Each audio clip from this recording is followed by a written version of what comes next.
Everyone, Andy Sykes here, and I'm with Ollie Mant, who is... I'm an engineer for the rider firm.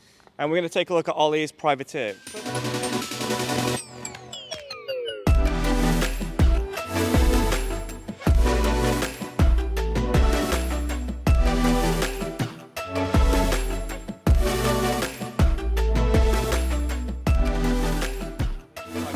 First of all, which model privateer do you ride? So I have the 161 in P4, so big boy. So a P4 is a big bike, so how tall are you? Good question. I'm around 6'2", 6'3". Apparently, according to my wife, I'm 178 centimetres. I don't know if she's just being nice, but I don't think I would ride a P4. That looks too big for me, doesn't it? Yeah, for sure.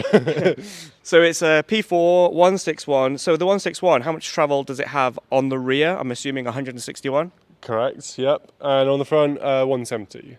Are you going for a 170 fork on this? Can you go any bigger on it? Yeah, you can go to 180 if you want, or you can go down if you so wish to 160. Now, because you're riding a 161 in quite a large size, I'm assuming you're like more of a gravity rider, like enduro, downhill, stuff like that?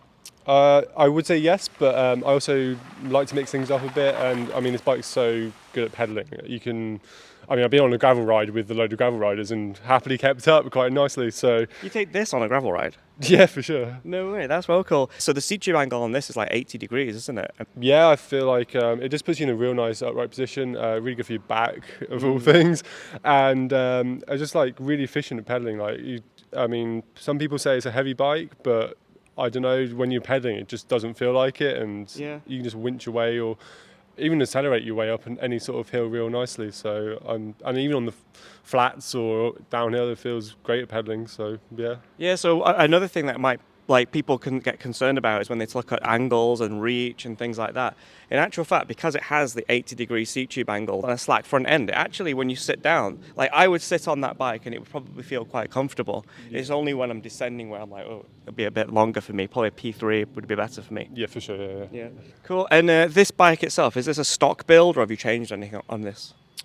Pretty much stock. It's a good build, to be fair, isn't it, out the box? Yeah, for sure. I actually bought this before I worked here, and I haven't really changed too much about it. I've got the wheels, which are different. Got the all-mountain carbons, front and rear. Got a Fox 38.